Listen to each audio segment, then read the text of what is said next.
Hello everyone, welcome back to another video. I'm your host Mason, and today we'll be looking at the top 10 first-time watches, or the top 10 first-time Criterion watches of 2022. Let's go. So before we start the top 10 list, I have some honorable mentions. In fact, four. Yeah. And I do own half of them, so I own two. And I'll save those for last because that's actually, these two I own are actually the highest of the honorable mentions. So, if this was a list, this would be number 14, the one I'm naming now. And I'm not going to go into detail for each film for the honorable mentions. I might go into detail for each film for the top 10 list. I know that for sure. So, at number 14, if I had top 15, it would be The Great Dictator, directed by Charlie Chaplin. A phenomenal film. It's not even a silent movie, and it's the first talkie that Charlie Chaplin ever made, and it's phenomenal. I would say it's not my favorite. You'll see which one's my favorite later. It's actually really high, my favorite, on the list. But I really enjoyed this. The speech at the end is extremely powerful, and that actually might be the best scene in the entire film. At number 13, if, again, this was a top 15 list, it would be Double Indemnity. I absolutely love this movie. Billy Wilder, top-notch director. I did go through the film on my Billy Wilder Marathon Part 1. I'm still working on Part 2, and that won't be my most recent video. In fact, I'm thinking of doing it somewhat later in the year. I do already have some footage for it. If you follow me on Letterboxd, then you know which film I watched. But that's number 13. I will be doing a review of that film. So, at number 12, I'm just going to put the Criterion. You could probably see it because of there. I'm just going to put it right there. So, number 12 is a Criterion I own, and it's my first video I ever did on the channel. So, if you know what movie it is. That is Ingmar Bergman's The Seventh Seal. It's phenomenal. If you haven't seen it, and if you haven't heard of it, you are living under a rock. This film is phenomenal. 9 out of 10. Forgot to rate the other ones. They're also 9 out of 10s. So it was a good year for first-time Criterion watches. So, 9 out of 10. Do you know what? I'm just going to put it right back here. So, I haven't even shown this one off, except for my new video, which is a short. And that is, at number 11, Dr. Strangelove. It's my most recent Criterion purchase. I still need to get around to review it because it's the only Kubrick film I have not reviewed that I have seen. So this will be the next review I'll be doing, for sure. I'm just going to put that away right now, and we'll get to the top 10 list right now.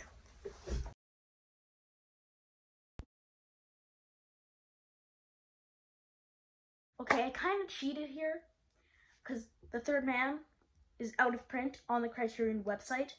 So, is that cheating? Maybe, but it's technically a Criterion Collection film because they did restore the film. Anyways, the film is fantastic. I mean, Orson Welles, Joseph Cotten, Alda Valli, and Trevor Howard are excellent. Also, Bernard Lee, who you may recognize, Bond fans may recognize as M from the Sean Connery, George Lazenby, and Roger Moore era of Bond. It was really nice seeing him. But besides from that, it's a great noir, if you can call it that, but it's a great mystery, for sure. I absolutely love it, and I just hope one day that it will get a nice Blu-ray release. I don't think it has one, so if I see one, even if I can get it on DVD, it'd be fine, because I really did enjoy this film. 9 out of 10. Now we're on to number 9.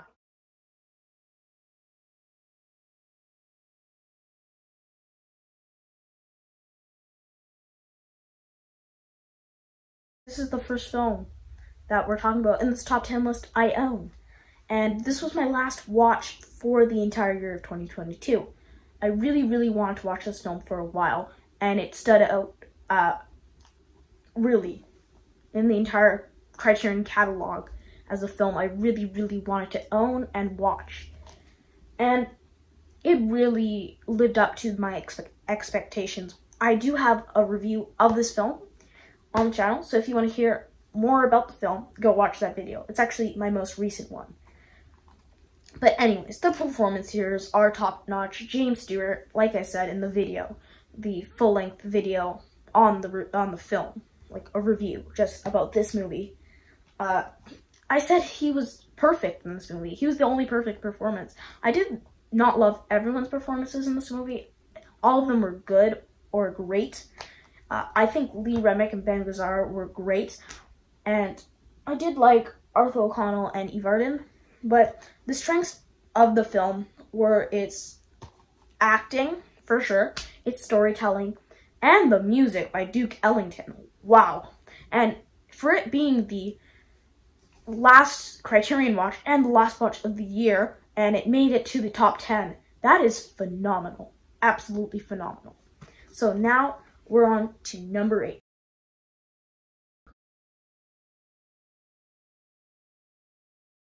Jack Lemmon. He's so amazing in this movie. I think I love him in The Apartment more, and that is saying something. Because he's so hilarious, and he's so creepy as a girl. Yeah. I do like Marilyn Monroe, and I do like Tony Curtis. I do love Marilyn Monroe as an actress. I do think she can do dramatic things, and I do think she can do comedic things very, very well. Sorry that my face is getting way too close for you guys. Out of the 3 Billy Wilder films in the Criterion Collection, which I have named one, Double Indemnity, I have seen Ace in the Hole also, so I've seen them all. But this is my favorite, and if I hadn't watched Double Indemnity in December, I probably wouldn't have never gotten to it, but I finally have. But this film, hilarious. Not my favorite comedy, because if you will see later in the list, I do have my favorite comedy on there. Honestly, I can't say much about this film. It is phenomenal. So, on to number 7.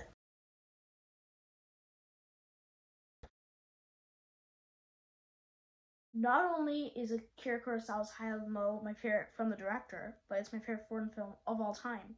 So you won't see other foreign films on this list. I've only seen 7 foreign films, by the way, if you were wondering.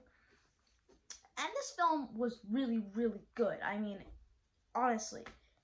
And I don't know what to say about this film. It's just a phenomenal film. It's a bit too long. I felt every minute of the film. That's either a good thing or a bad thing, but it was a good thing for me. I actually had to watch it in multiple sittings, so it kind of sucked, but at least I watched the film that I really, really, really, really had on my watch list. I actually had it on my watch list since I was using IMDb, and I don't use IMDb anymore. I use Letterboxd now. But when I watched it, I was surprised how good it was. The story is very ahead of its time. It has to do with a kidnapping, and I don't want to go into details. I won't give you spoilers, but the film was really, really good. I think Toshiro Mifune was excellent in the film. He was kind of not present in the last hour of the film. He was more present in like the first hour. I really do love him. I do love him in everything I've seen him in, and I've only seen him in 2 films. The 2 Kurosawa films. I didn't name the second one because you'll see it in what I watched January of this month, because I watched it this month. So now we're on to number 6.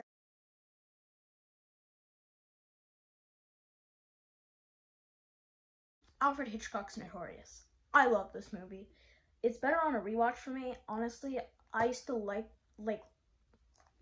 I loved this movie. I gave it originally a 9 out of 10, but on a rewatch I gave it a 10 out of 10.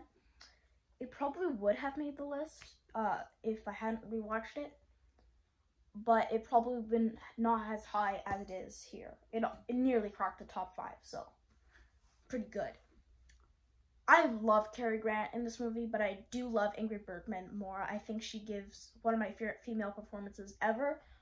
As much as I do love her in Casablanca, I just think she's better in this, and Claude Rains might have stole the show. And by the way, I do have a full-length review for this on the channel, so if you want to check that out and hear more thoughts of this movie. Go check that out. Yeah, just a really phenomenal film. It's not my favorite Hitchcock film. I do love 4 more than this. It's in the top 5 easily for my favorite Hitchcock films of all time. And I've only seen about, I believe I've seen The Lady Vanishes and Foreign Correspondent. But they're both good movies. They're both 4 and 5s. But I just don't love them as much as this. And this is a 5 on 5. Excellent film. Amazing. Now we're on to the top 5.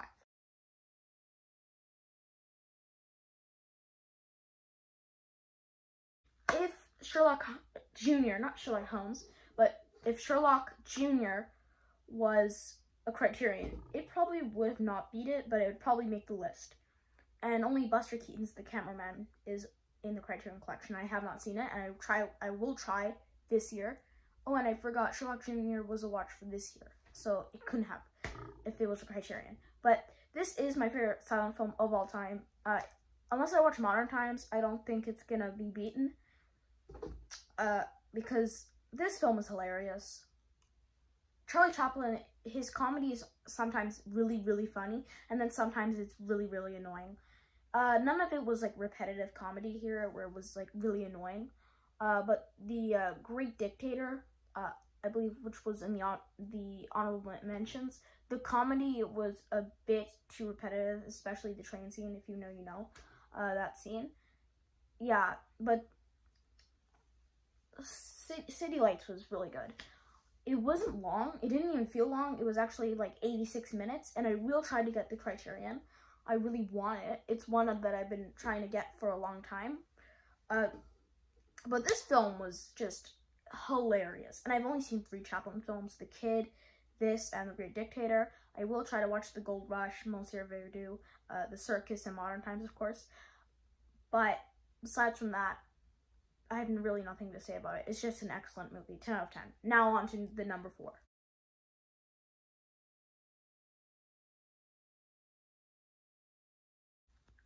This is really an underrated film. I mean, it won Best Picture, so it's kind of not underrated, but it's one of the more underrated Best Picture winners. And it's a really, really good one. I think it was the only Best Picture winner to get on this list. And it was one of my first Criterions, actually my second Criterion. And Sidney Poitier, he should have won the Oscar. I mean, Rod Steiger won. I am fine with that. At least someone in the cast won, because they're both amazing. But, I mean, you could have given it to Sidney Poitier. I mean, he won for Lilies in the Field. So, I don't know. Like, should he have won? I really think his performance as Virgil Tibbs is quite iconic.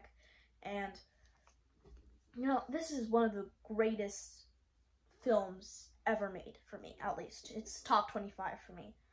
Because I really want to watch more films with Sidney Poitier. I've only seen this in Guess Who's Coming to Dinner. And I do really want to see more. So, this is a 10 out of 10 for me.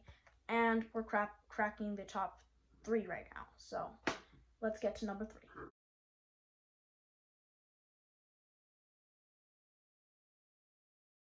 Howard Hux's Bring Up Baby is a film I've talked about a bit too much on the channel, let's just say. But for a good reason. I mean, this movie is so good. It's so hilarious. And when I talked about Some Like It Hot, I said there was a comedy better than this. And this is the better comedy. This is my favorite comedy of all time. It's just so hilarious. And I've seen it tons of times. And I only watched it in like October I watched it in. And I thought this was a hilarious film. And this is also another film I reviewed on the channel. So go check that out. It was one of my earlier cringy videos. And I really like Katharine Hepburn as an actress, but I don't love her like I do Cary Grant. So that's something. So now we're on to number 2.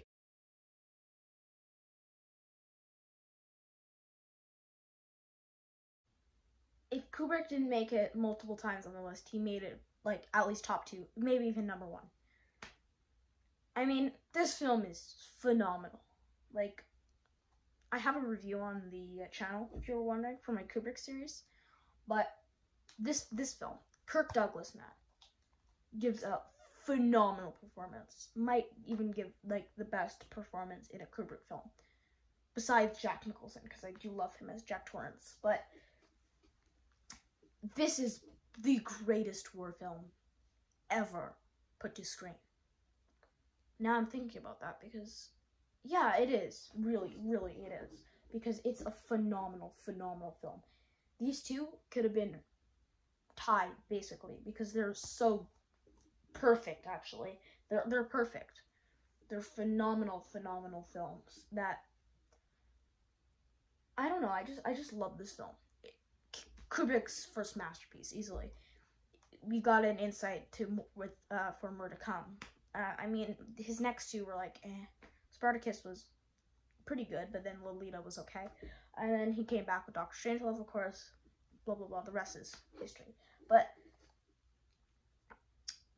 this is a phenomenal film. I can't just tell you how amazing this film. If you haven't seen this film, go check it out.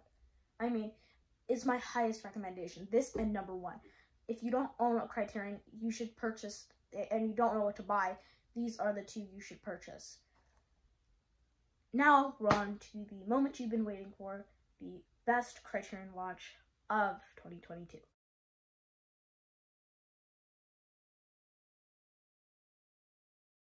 This film is one of the greatest accomplishments in cinema ever.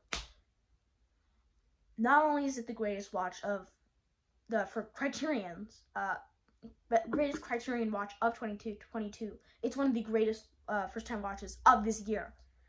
It is a phenomenal, phenomenal, phenomenal film. 100 out of 10. And if you want to hear more great things, go watch the video, the in-depth review of this film. No spoilers, I don't think. Don't rely on me here, but this is simply movie magic. Henry Fonda. I mean, I love Henry Fonda in this film. Terrific.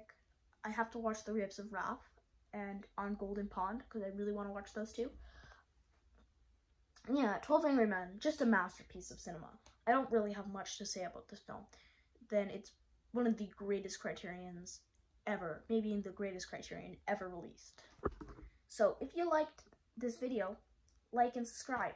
If you don't like this video, just dislike. I really don't care. And if you want to comment, how did you like this video? Go and do it. If I can let you. But yeah, I'm just gonna go put this on the shelf right here. And bye.